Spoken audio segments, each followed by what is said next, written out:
November 12, 1942. The Western Desert, North Africa. The captured American vehicle sat half-buried in sand near a scorched British supply column. The wind howled through the dunes, carrying with it the acrid smell of burned rubber and oil. Its olive-drab paint was blistered, its tires half-deflated, yet somehow it looked alive. The white star on its side was still visible beneath the dust. The crew had fled hours earlier when the British line collapsed. Now, under the blazing desert sun, a German reconnaissance officer stood before the strange machine. He circled it slowly, boots crunching over the gravel.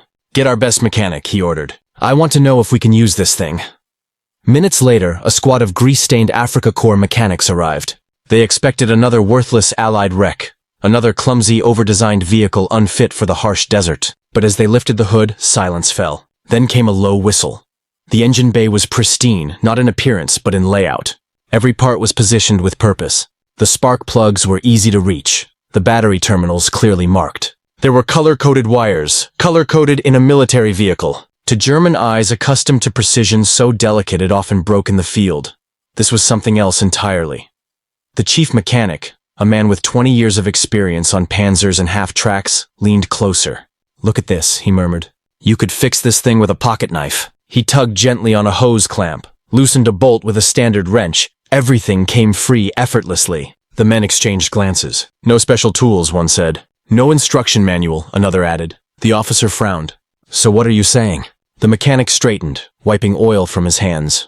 "Herr Oberleutnant, this machine was built by someone who understood soldiers, not engineers." He gestured toward the flat fenders, the folding windshield, the utilitarian seats. "It's not beautiful," he continued, "but it's perfect," the officer scoffed. "Perfect? It's a toy compared to a Kubelwagen."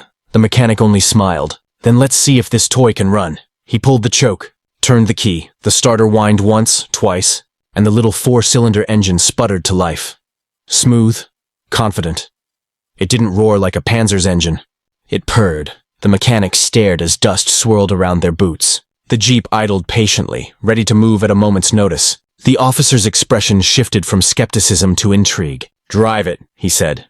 The mechanic climbed behind the wheel, adjusted the seat, and shifted into gear. The Jeep rolled forward easily, bouncing over uneven ground with a grace none of them had ever felt in German vehicles. The suspension absorbed the desert like a camel's stride. When he turned it sharply, the little vehicle didn't skid or stall. It pivoted. The officer blinked. Impossible. But it wasn't. As the Jeep disappeared briefly behind a sand dune and then reappeared, kicking up a cloud of dust, the men around him stood in stunned silence. The mechanic stopped in front of them, grinning beneath his sun-scorched helmet. "This," he said, patting the hood, "isn't just a vehicle. It's a soldier's partner." The officer stared at the running engine, simple, efficient, unpretentious, and felt a strange unease crawl up his spine. He didn't yet know it, but this small American machine would ignite debates inside the German High Command and haunt their engineering divisions for months to come. Because for the first time in the Desert War, the Wehrmacht had encountered something they couldn't easily dismiss. A machine so humble, so simple, and yet so far ahead of its time. The Jeep was towed back to the German forward maintenance post that evening, still running smoothly despite the miles of desert dust and heat. Under the flickering light of gas lanterns, a group of Wehrmacht mechanics gathered around it like archaeologists uncovering a lost relic. They had stripped down dozens of enemy vehicles before. British trucks, American half-tracks, even the occasional captured tank.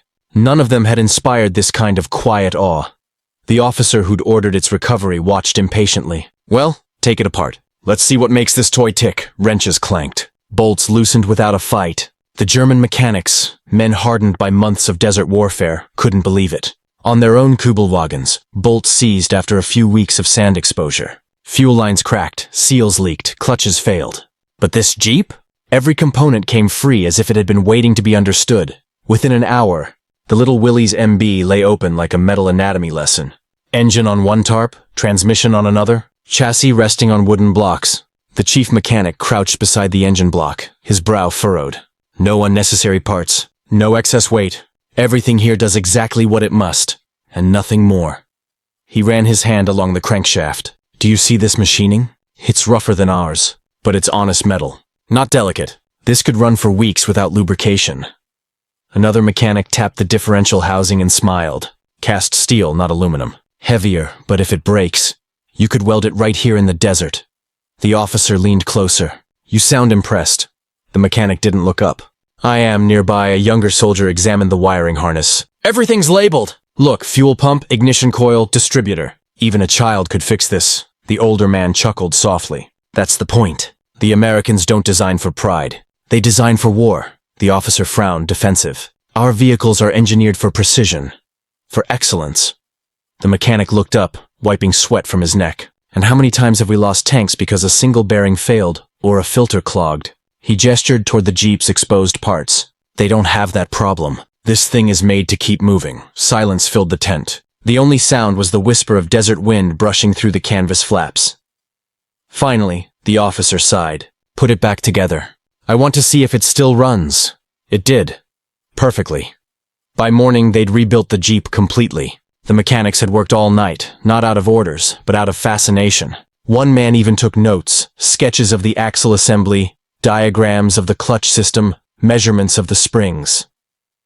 When the sun rose, the Jeep was idling again, dust swirling lazily around its tires.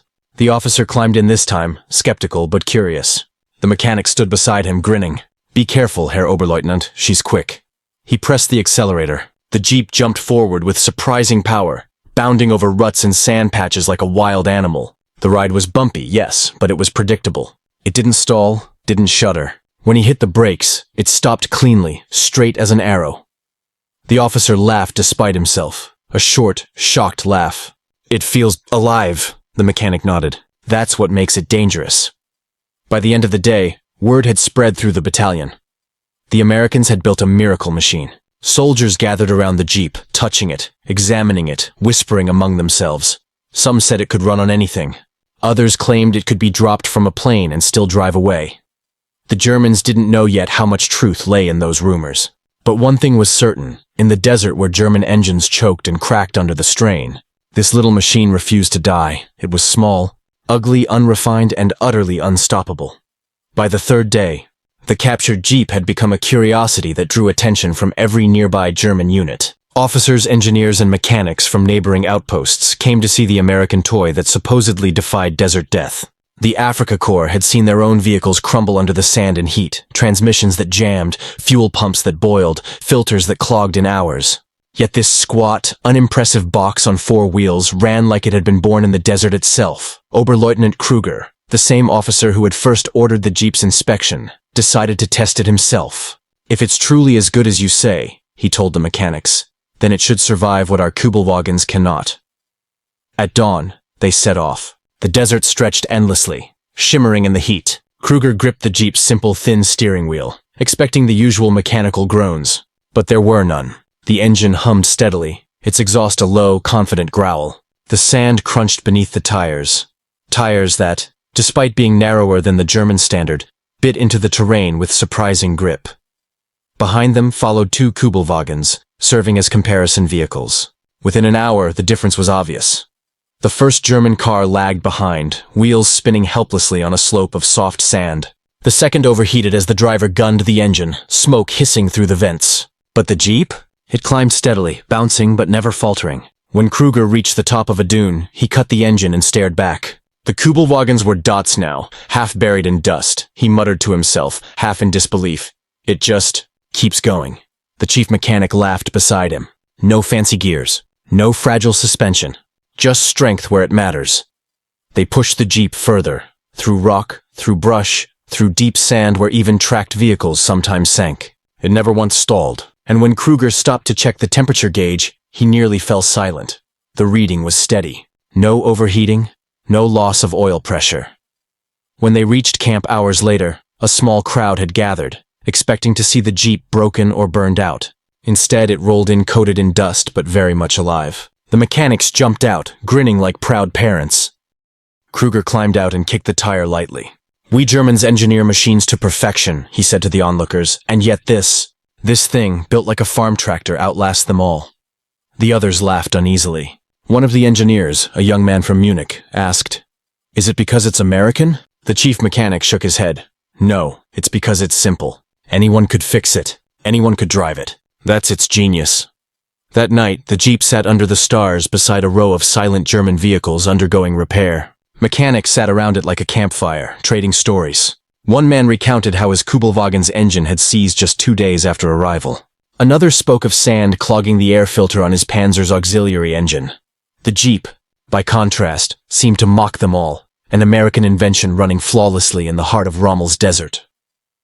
Later, Kruger approached the Jeep again, flashlight in hand. He crouched beside it, studying the design. The flat fenders, the folding windshield, the lack of unnecessary armor. Every detail screamed efficiency. No ornamentation, no waste. He leaned back, whispering to himself, "It's as if they built it for the soldier, not for the engineer." He didn't know it yet, but that same design philosophy, ruggedness over refinement, simplicity over sophistication, would become the foundation of Allied logistics. For every broken German vehicle in North Africa, there were 10 American Jeeps arriving by ship, ready to replace them without delay. By the end of the week, Kruger had his report ready. He didn't embellish it. He didn't need to. The numbers spoke for themselves. Fuel efficiency, field repairability, durability under heat, all superior. At the bottom, he wrote a final note. This Jeep represents a new kind of warfare. Not one won by brilliance of design, but by wisdom of practicality. It is not beautiful, but it will win. And somewhere far across the desert, more Jeeps were rolling off ships, hundreds of them. Each one a small, unstoppable piece of America's industrial might. By late November, word of the American Jeep's performance had reached the higher ranks of the Afrika Korps. Colonel Hans Albrecht, an officer known for his skepticism of anything non-German, arrived at the outpost personally. He didn't believe in miracles, least of all mechanical ones. Kruger and his mechanics stood at attention as Albrecht examined the vehicle, his boots crunching over the sand, his eyes narrowing at every weld and bolt. "So this," he said finally, brushing dust from the Jeep's fender, "is the machine that supposedly outperforms German engineering?" Kruger hesitated. "Yes, Herr Oberst. We've tested it thoroughly. It hasn't failed once," Albrecht scoffed. "Nothing is unbreakable. You simply haven't pushed it hard enough." With that, he ordered a demonstration, one that would stretch the vehicle to its limits. The mechanics exchanged uneasy looks. The test site, a brutal stretch of terrain known among the soldiers as der Teufelspfad, the Devil's Path. It was a mix of soft dunes, jagged rock, and hidden gullies that had claimed dozens of Axis vehicles. The next morning, the test began. The Jeep roared to life, its 60-horsepower engine humming as the German officers watched from a ridge. Kruger was behind the wheel, his mechanic riding shotgun. The colonel followed in a staff car, confident the American toy would crumble before the halfway mark. The first stretch was sand, deep, shifting, treacherous. Kruger dropped the Jeep into low gear and pressed the throttle. The little vehicle surged forward, its four-wheel drive gripping the earth with surprising ferocity. The staff car bogged down almost immediately. Albrecht waved it aside in frustration and climbed into the Jeep's rear seat.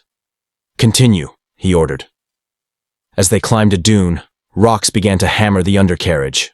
German vehicles were notorious for cracking oil pans or bending suspensions under such punishment, but the Jeep simply bounced, its frame flexing and absorbing the shocks like a living thing. At the crest, Kruger stopped to catch his breath. Albrecht, gripping the seat tightly, looked around. Miles of open desert and no smoke, no leaking fluids, no problems. Again, he barked.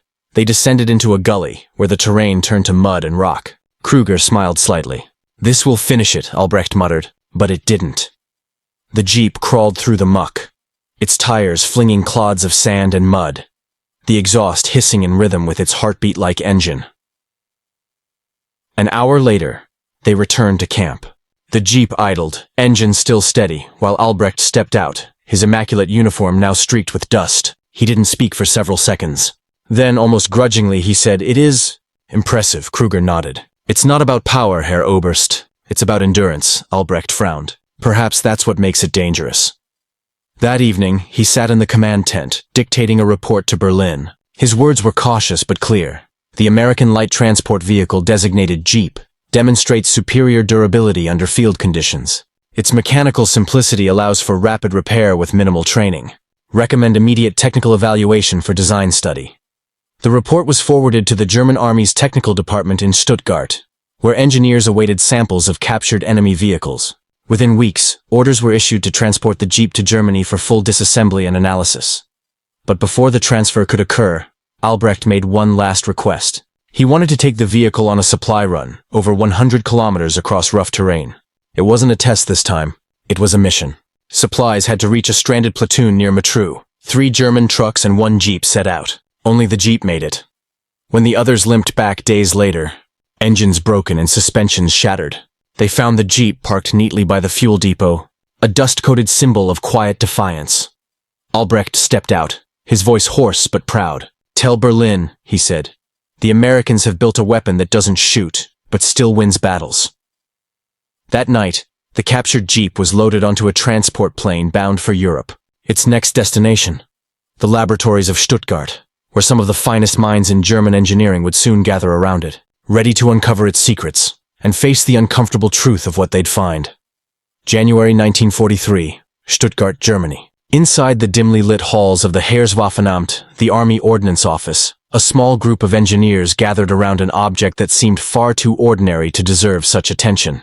The captured American jeep, sand-stained and battle-tested, now stood on a polished concrete floor surrounded by clipboards, measuring tools, and the nervous hum of anticipation. These were not soldiers. They were men who had built Panzer IVs, Tigers, and half-tracks, engineers who believed that German precision was unmatched. But the more they looked at this simple, boxy machine, the more unsettled they became. Chief Engineer Otto Hagen cleared his throat. "Gentlemen," he began, "we are not here to admire it. We are here to understand why it works." 2 mechanics removed the hood with a wrench, a single wrench, not the specialized toolkit German vehicles required. The first surprise came immediately. The Jeep's engine bay was laid out in a way that seemed almost childish, open, color-coded, and accessible. One mechanic laughed nervously. "It looks like a child's toy," he said. But when Hagen tried to remove the carburetor, his expression changed. "It's modular," he whispered. "The entire fuel assembly detaches with 4 bolts." 4. That was unheard of. In German designs, each part was integrated so tightly into the next that disassembly often required hours and a team of trained technicians. Here, even a field soldier could perform an engine swap in under an hour. They moved to the transmission. The lead engineer, Dietrich Weber, examined the gearbox, tapping it with a wrench. No external lubrication lines. No auxiliary pump. Just a sealed casing. Another engineer frowned. "It shouldn't work. Not in the desert." "But it did," Hagen replied quietly. "It's crude, but brilliant." When they examined the chassis, they found more of the same. No complex welds. No elaborate casting. Just solid, thick steel, bolted where it mattered and flexible where it needed to be. The suspension, leaf springs instead of torsion bars, drew sneers from the younger engineers until Hagen silenced them. "This is why it survives. Our designs fight the terrain. This design flows with it." One mechanic turned the steering wheel experimentally, watching the front axles articulate. "No hydraulics. No assistance," he murmured. "Yet it turns easily." Hours passed. The engineers filled pages with notes, sketches, and quiet disbelief. The Jeep wasn't revolutionary in any single component. It was revolutionary in philosophy. It wasn't over-engineered. It was understood. Every part had a purpose. Every piece could be fixed in the field. Finally, Hagen addressed the group. "We pride ourselves on perfection," he said, "on precision. But precision is not what wins wars. This machine is proof. It wins through reliability. Through simplicity," his assistant scoffed. "But surely, Herr Hagen, this is no match for a Kubelwagen in design sophistication." Hagen walked to the Jeep, tapped the metal dashboard and said softly, "Sophistication is irrelevant when your vehicle breaks down 50 kilometers from fuel." The room fell silent. By nightfall, the Jeep lay in pieces, each part labeled, measured, and catalogued. The Germans planned to replicate aspects of its design for use in reconnaissance and transport vehicles. Yet even as they admired it, a certain discomfort lingered. The Jeep was not a product of meticulous genius. It was a triumph of practicality, something that clashed with the German industrial ego. Before leaving, Hagen wrote his final observation for the report to Berlin. "The Americans have achieved what we never sought, a vehicle that values the soldier over the engineer. They have built for the field, not the factory. And that may prove more dangerous than any tank we possess." Outside the facility, snow fell softly, dusting the Jeep's stripped chassis. It had crossed oceans, deserts, and battlefields, and now, even in pieces, it was teaching lessons its captors had never wanted to learn. And as Hagen turned off the lights, one mechanic muttered quietly, almost with respect, "They built it to last." And it did. February 1943, Stuttgart Proving Grounds. Snow blanketed the concrete test track as German engineers reassembled the captured Jeep for one final round of experiments. Weeks of dissection and analysis had filled binders with technical drawings and reports. Now, the engineers wanted to see something that couldn't be measured on paper, how it felt to drive. Chief Engineer Otto Hagen stood with his coat collar turned up, watching his assistant, Weber, climb behind the wheel. The little American vehicle looked out of place among the sleek German machines lined up nearby. The graceful Kübelwagen, the angular half-track, and a hulking prototype scout car that represented the cutting edge of German engineering. The Jeep, by contrast, looked like a toolbox on wheels, flat surfaces, stubby tires, crude lines. But as soon as Weber started the engine, the low, confident rumble silenced the snickers from the watching technicians. The test began. Weber eased the clutch, and the Jeep rolled forward smoothly, its exhaust puffing white in the winter air. It handled the first turn effortlessly. The steering was light, direct. Then came the first challenge, a stretch of deep mud and frozen slush. The Kübelwagen had bogged down there during its own test a week earlier. The Jeep didn't even slow. It bounced, splashed, and powered through, tires cutting into the terrain like claws. One engineer scribbled in disbelief, "No differential slip. No loss of torque." Next came the incline, a 45-degree slope coated in snow. The Jeep hit it head-on. The small four-cylinder engine roared, wheels spinning for a moment before biting in and climbing, steady as a goat. When Weber reached the top, he laughed, the kind of laugh that came from shock more than amusement. "It's unstoppable," he shouted down to Hagen. But Hagen wasn't laughing. He was studying, observing, every vibration, every sound, every movement. When the Jeep returned, he walked around it, tapping the fenders, touching the hood, his gloved fingers tracing the simple lines. "Notice anything?" he asked Weber. "Yes," Weber said, breathless. "It's not fighting the terrain, it's working with it." The chief nodded slowly. "Exactly. It's not designed to dominate the environment, it's designed to endure it." They conducted endurance runs next, 2 hours straight through snow, mud, and gravel. The Kübelwagen's oil temperature spiked within 40 minutes. The half-track required adjustments twice. The Jeep? It ran flawlessly, its temperature steady, its ride firm but manageable. When they checked the undercarriage afterward, the mechanics were stunned. No leaks, no damage, no signs of strain. The engineers gathered in the hangar afterward, the air thick with conflicting emotions. The Jeep had defied every assumption they'd been taught. It wasn't fast, it wasn't elegant, but it was efficient, adaptable, and utterly reliable. A machine that could be built by the thousands, repaired by anyone, and trusted by soldiers who needed it most. Hagen stood before the group and said quietly, "We spend years refining our machines, making them beautiful, precise, and complicated. But in war, the most valuable thing isn't beauty or perfection, it's certainty." He paused, glancing at the mud-caked Jeep idling behind him. "This machine gives its driver certainty." An older engineer crossed his arms. "And what would you suggest we do, Herr Hagen? Build crude copies? Abandon German precision?" Hagen didn't answer immediately. He simply stared at the Jeep's open hood, at the honest simplicity of its construction. Then, softly, "Maybe we learn something from them." The room fell silent. That night, Hagen wrote his most personal note yet, not for official reports, but for himself. The Jeep is not an engineering triumph. It is a triumph of philosophy. Its purpose is singular, to serve. Every nut, every weld, every inch of steel exists for that one reason. In its simplicity lies its perfection. By dawn, the Jeep was still running, the only vehicle left idling on the test track, exhaust rising like a ghost over the frozen ground. Somewhere in the distance, the hum of Allied industry continued, 1,000 factories stamping, welding, and assembling more of these indestructible machines. The Germans had tested the Jeep to find its weakness. Instead, they had found their own. March 1943, Berlin, Germany. Inside the cold marble walls of the Reich Ministry of Armaments, the report on the captured American Jeep sat atop a long oak table. Around it gathered some of the most powerful men in the German war machine, generals, procurement officers and engineers who had designed the Wehrmacht's most formidable vehicles. The atmosphere was tense, not because the Jeep was a threat in itself, but because of what it represented. Minister of Armaments Albert Speer flipped through the pages of Hagen's report. Each section was meticulous. Performance data, maintenance tests, mechanical drawings. Every number confirmed the same unsettling truth.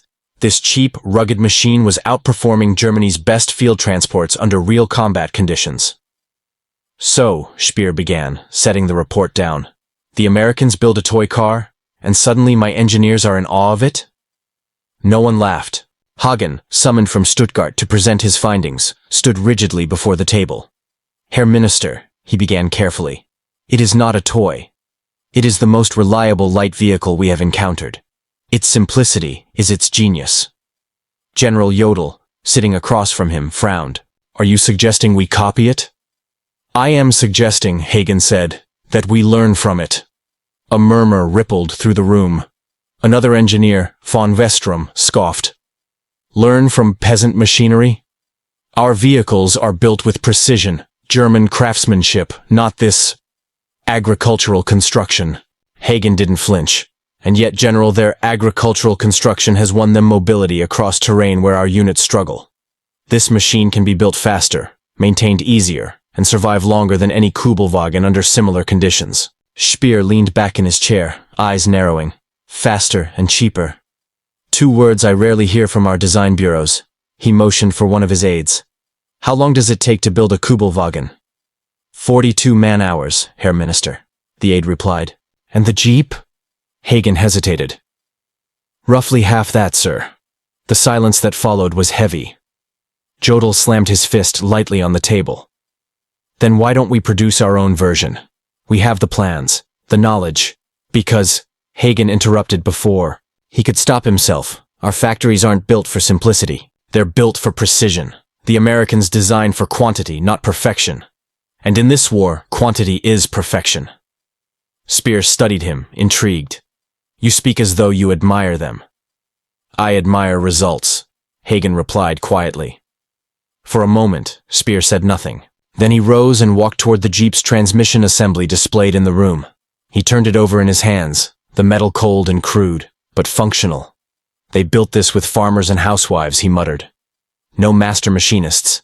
No specialized factories, just production lines. He looked back at his engineers. And we build like artists trying to paint masterpieces in the middle of a storm. Von Westrom bristled. We cannot abandon our standards. Perhaps, Speer said, setting the part down. Our standards are the problem. The words hung in the air like a slap. After the meeting, Hagen was kept behind. Speer dismissed the others, then spoke privately. Tell me honestly, Hagen. If you were to design our next light transport, would you build it like the Jeep? Hagen hesitated. No, Herr Minister. Speer raised an eyebrow. No? I would build it simpler. For the first time that morning, Speer smiled faintly, not with amusement, but with understanding. You may be right, he said. But we are trapped by our own excellence. Our engineers build machines for admiration. The Americans build them for use. He turned toward the window, the faint drone of Allied bombers echoing from the distance. And perhaps that is why they will drown us in steel. That evening, Hagen was escorted back to Stuttgart. He wasn't reprimanded. He wasn't praised either. His work was classified, buried among other reports that told uncomfortable truths. But deep within the Reich's technical circles, whispers began to spread that an American vehicle had humbled German engineering pride. And among those who had seen the Jeep firsthand, the lesson was unforgettable. Brilliance did not always come from complexity.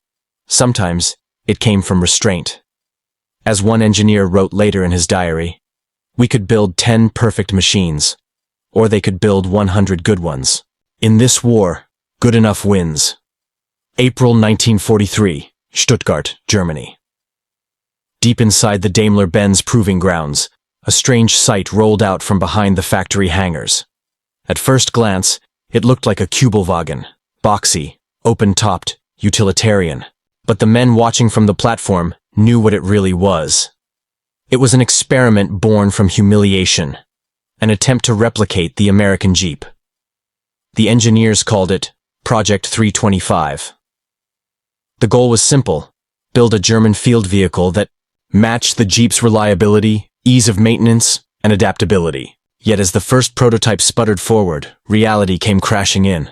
The vehicle was heavier than planned. Its air-cooled engine struggled under load, and its complex suspension required constant adjustment. It wasn't a bad vehicle. By German standards, it was brilliant. But that was the problem. It was too brilliant. Engineer Otto Hagen stood beside the test track, clipboard in hand, his breath visible in the cold air. "Strip it down," he ordered. "Remove the secondary gearbox, simplify the steering assembly, and rework the engine mounts." His assistant frowned. "But that will reduce precision."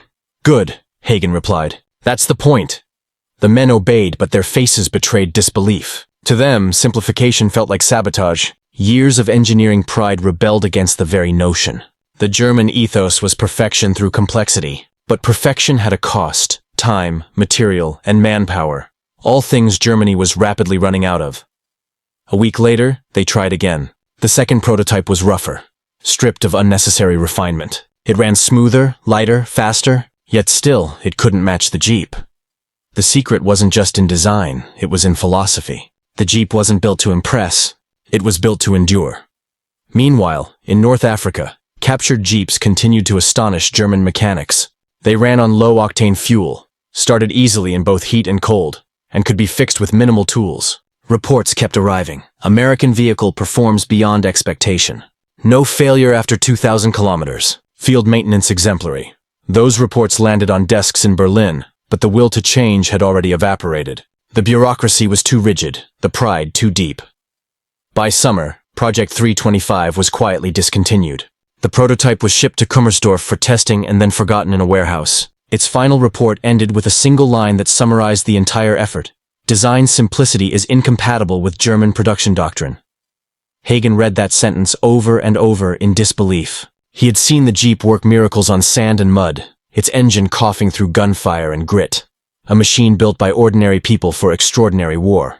And yet, Germany couldn't bring itself to follow that example.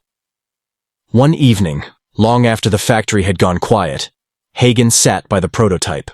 The lamps buzzed weakly overhead as he traced his hand along the metal. The German imitation was beautiful. Symmetrical welds, perfect panel alignment, no wasted space. But beauty wasn't victory. In a nearby hangar, a Kübelwagen coughed to life. Precise, elegant, fragile. Hagen looked at both and finally understood the truth that Berlin refused to see. The war wasn't going to be won by better machines. It would be won by simpler ones. He jotted one final note in his logbook before locking the file cabinet. The Americans build for the soldier. We build for the engineer. Months later, as Allied bombs thundered over Stuttgart, the prototype was buried under rubble. The project files were lost. But fragments of Hagen's notes survived, found years later in the ruins of a workshop. One engineer, reading them in 1946, wrote in the margin, "He was right. Our pride out-engineered our survival." And as the post-war years unfolded, the irony became clear. The very company that once tried to outsmart the Jeep would one day build vehicles inspired by it. Light, rugged, and simple. But in 1943, amid the roar of defeat and the echo of collapsing ideals, all that remained of Project 325 was a silent machine in the dust. A monument to brilliance and the cost of refusing to be humble. Spring 1944, Belgium. A captured Jeep rumbled down a muddy village road, its olive paint now patched with gray, and its hood marked with a crooked black cross. Inside sat two men, Corporal Franz Weber, a mechanic from the Afrika Korps reassigned to the Western Front, and his commanding officer, Captain Helmut Kruger. The engine hummed steadily beneath them, its low growl echoing between the ruined brick walls. Weber leaned back in his seat, one hand on the wheel. "Still running like the first day, Herr Hauptmann," he said, half proud, half bewildered. "No stalling, no leaks, no vibration, just running." Kruger glanced at the fuel gauge, then at the road ahead. "It's unnatural," he muttered. "No machine runs like this. Not without adjustments." But that was the point. The Jeep didn't need adjustments. In a war where German tanks required constant attention, delicate tuning, and specialized crews, this little American contraption just worked. Mud caked the tires. The exhaust coughed smoke. Yet it carried them over broken terrain as if the war itself couldn't slow it down. Hours later, they stopped at a field repair depot. A Tiger tank sat half dismantled nearby, its transmission open like the ribcage of a wounded animal. Engineers swarmed it, arguing over parts and tolerances. Weber climbed out of the Jeep and stared at the scene, the contrast so stark it bordered on absurd. The Tiger was a marvel of engineering, 1,500 parts working in brutal harmony. But when one part failed, the whole machine was crippled. The Jeep, by contrast, was a handful of bolts and metal plates, crude but unstoppable. Kruger noticed his mechanic's expression. "You're thinking it again," he said. "Yes, sir," Weber replied quietly. "We build perfection. They build practicality." Kruger smirked, but there was no amusement in it. "Perfection wins battles. Maybe," Weber said, "but practicality wins wars." That night, as rain poured over the depot, Weber took shelter under the Jeep's small canvas roof.